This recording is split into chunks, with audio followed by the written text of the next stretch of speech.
Welcome back to F and Doc TV. I'm your host Tony J. If you're in here, click the like, subscribe, hit the bell, and we're gonna jump right into it. Um, a few weeks ago, uh, the show Cops had finally been canceled,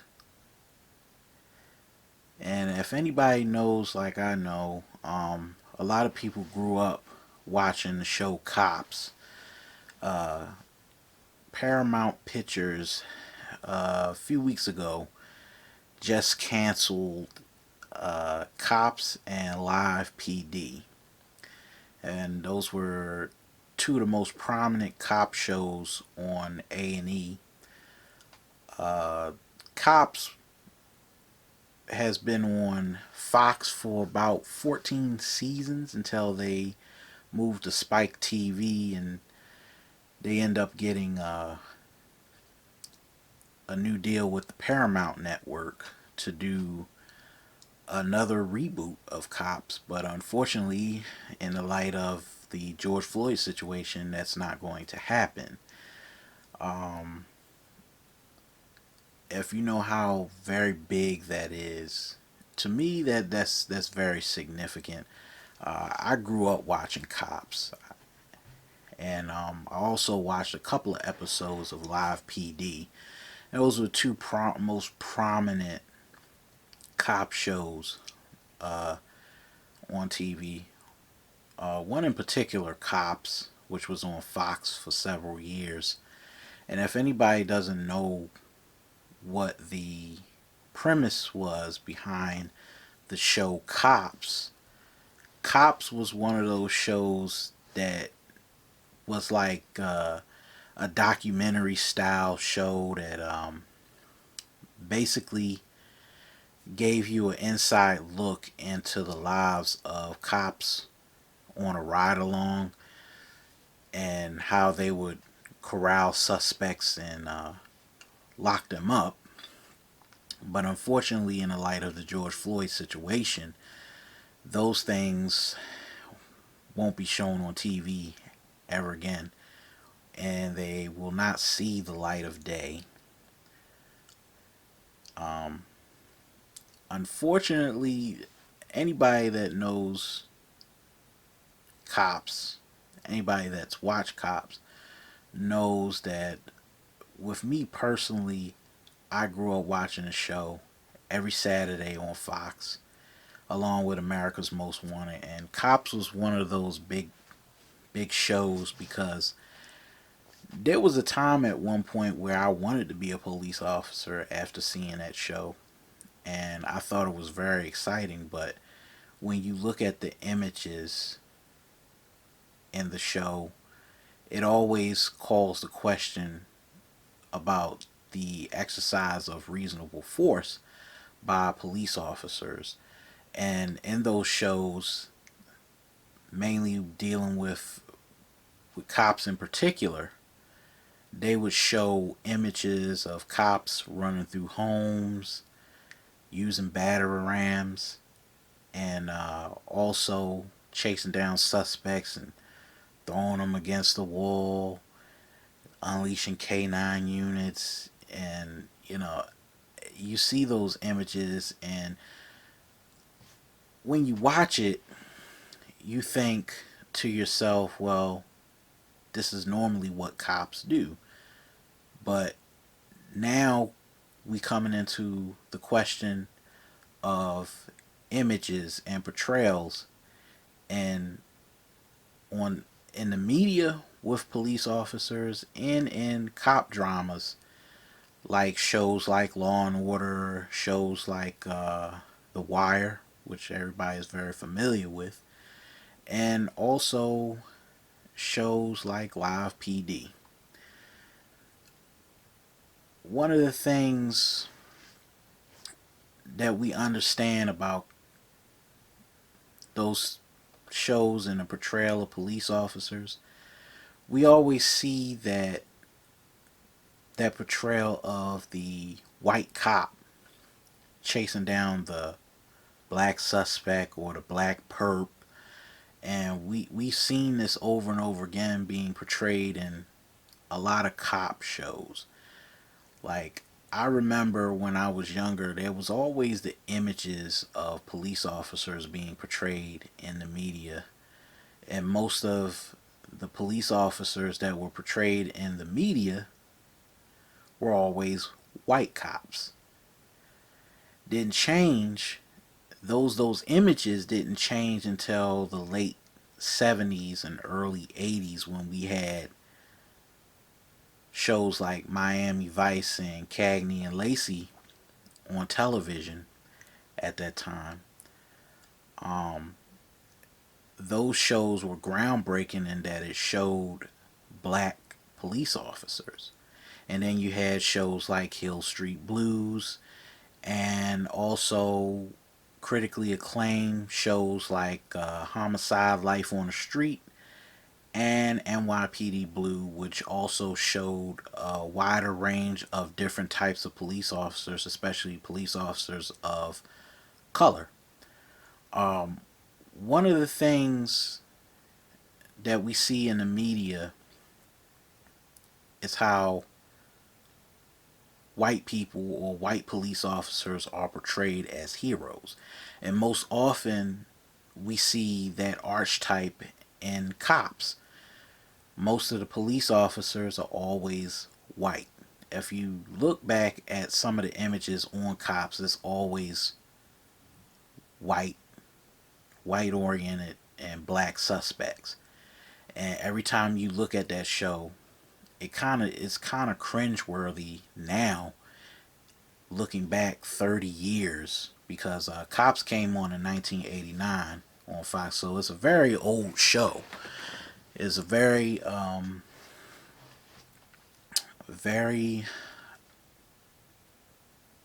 I would say, it was normalized, and now when we're looking back at the effects and the impact of that show, it's like, okay, wow, we were basically normalizing these things for a long time.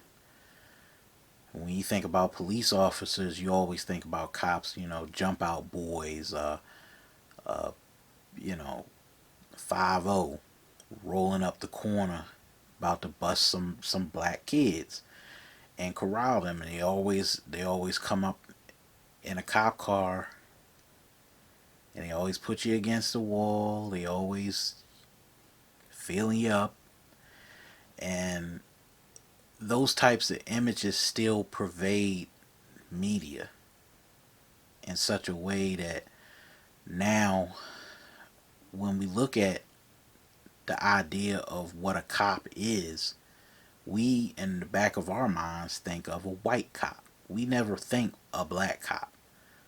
When we had shows like Miami Vice and NYPD Blue and Hill Street Blues, those perceptions started changing when they started going into like the detective squads and how they set up stakeouts and stuff like that.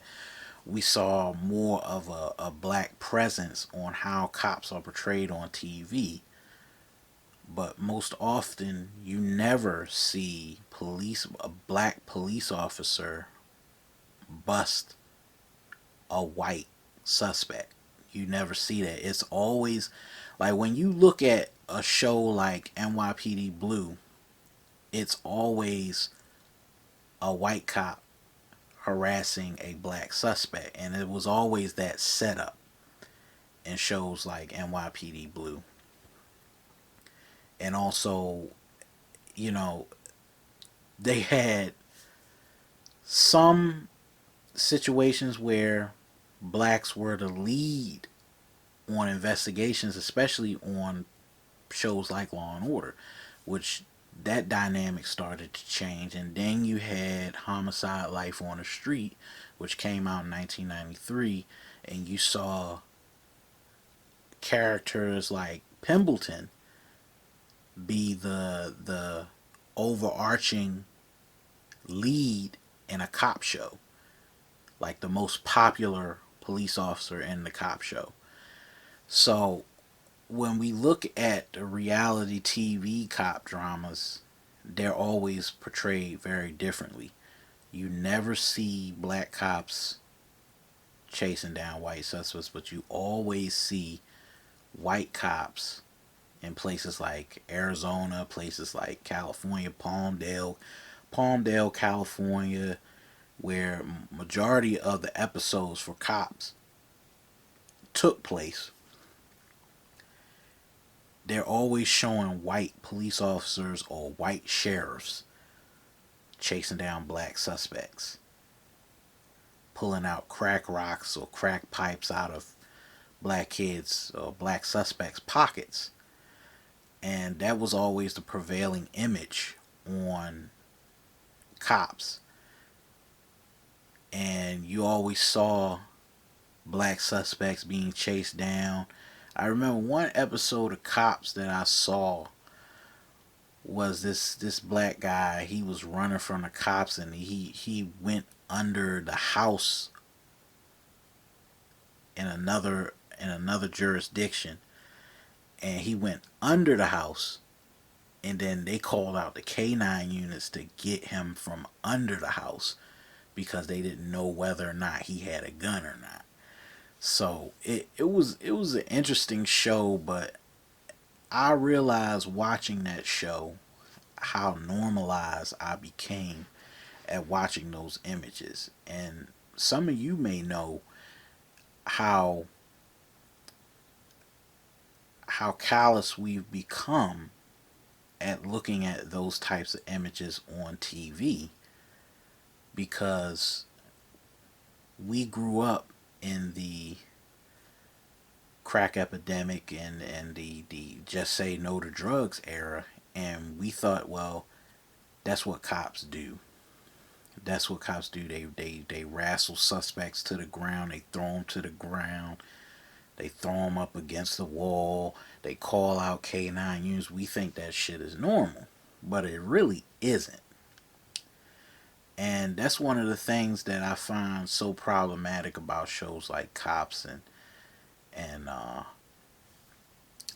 Live PD is the portrayal of the white cop as the hero and the black suspect as the villain.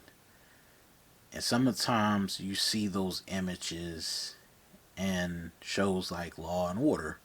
Law and Order is another show that's been on for the last, I would say, 30 years. And we've had situations, even on that show, where I mean, I'm not going to say that they didn't have black leads in the show. They still do. I mean, SVU still has Ice-T as one of the leads in a detective episode or a detective case. But I'd say the best portrayal of cops of different colors will be NYPD Blue and The Wire, and also Homicide: Life on the Street, which are very accurate portrayals of police officers in the media and how they interact with suspects. And most of the times, when you watch these shows, you don't understand what goes into a black police officer's mind. But then they try to show you accurate portrayals of what happens in a police squad. And one of those things is NYPD Blue is probably one of the most accurate in its portrayal of the New York Police Department and their detective squads and how they handle black perps and black suspects. There was a lot of controversy even then when NYPD Blue was on TV. They thought that the character Andy Sipowicz was a very racist police officer, and his portrayal of taking down black suspects. And they dealt with that issue. They dealt with the issue of Andy Sipowicz bias. So even in that portrayal was good, but then on the flip side it was bad. And I don't think in any society, I don't think NYPD Blue would ever see the light of day, even to this time period and time period that we're in. And then you had shows like Miami Vice, which we go back to, which was one of the first shows to have a multiracial cast, because there was one African American woman, one Hispanic woman played by Sandra Santiago, and also you had the great Crockett and Tubbs, which were a hit in the 80s, and it changed the perception of cops because Ricardo Tubbs was one of those first in a line of black police officers portrayed in a cop drama. So he was one of those first. And we seen how that went, and we seen the perceptions and the views of black police officers even in that era also change when New York Undercover, which was another cop drama that came on Fox, that changed the perception of black police officers, and it changed the perception of uh, how black police officers police inner city neighborhoods like Harlem and East Harlem and uptown New York.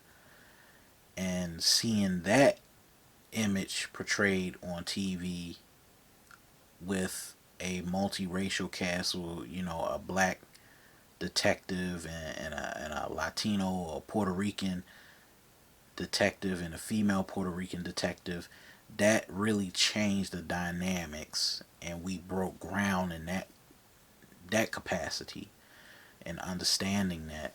And I think what's so profound about getting a show like Cops off the air is that it changes the dynamics now. It says to the world that we can't tolerate the images of cops using unreasonable force on suspects who are proven innocent or who may be deemed innocent. And it also shows us that we're now at a turning point in this society, that we're no longer tolerating police brutality as a form of entertainment, because that's exactly what Cops was on TV. It was a form of entertainment. Being a police officer should not be a form of entertainment. You're sworn to protect, and you're sworn to a duty, but you're not sworn to entertainment. You're not sworn to be shown in a light that is always overly positive. And that's what's so profound about Cops, and also when it came out, because Cops came out during the crack era. It came out during the time when we saw the movie Colors come out, and Colors was another movie. I think I put that as a side note. Colors was one of those movies that came out and showed what it was like to be a part of the crash team in Los Angeles, taking down gang suspects and gang members, and running down on, you know, crack dealers and shit like that. So we saw that movie catch a lot of flack, even from within the Los Angeles community. When that movie came out, there was a lot of controversy because they felt as though it only told the aspect of police officers and never about the gangs and how the gangs were portrayed. And then when you watch that movie and you look at that movie, you'll see like it's kind of like set up in a John Wayne type frame of mind, where the cops are the good guys, and the gang members, like the Hispanic gang members and the Bloods and the Crips, are like literally like animals. Like they're seen by the police as animals who carry around, who walk around with Uzis and Mac 10s and 12 gauge shotguns and shit. So when we saw that movie come out in 1988, it changed the whole spectrum of what we know as policing. And bear in mind, a crash team in Los Angeles was nothing to fuck with. They would take batarangs and go through your house. They would take, they would, rouse you on the streets if they thought you were a gang member or thought you was associated with a set or Bloods or Crip set. So even in that time, when they had the whole Operation Hammer and the Batarang and Daryl Gates using the chokehold, we saw Hollywood uh, profit from the brutality of black and brown people in South Central Los Angeles. And then when people got tired of it, that's when the LA riots happened. So it's like everything has a reaction. Every reaction has a reaction. If you put negative energy into the world, you get negative energy back. And that's exactly what police officers get when they turn police brutality into a form of fucking entertainment for the last 33 years. So on that note, I like to end this here and put a comment in the description box. Um, Type down below. Tell me what you think. Um, After this episode, we're gonna go into some more things. We're probably gonna talk about the pathologies of African Americans in society. I feel as though that's the most important topic and most important subject that I may be touching on soon in the next video. So stay tuned and click the bell, hit the like, and share my message. And tune in next time to F and Doc TV. Thank you.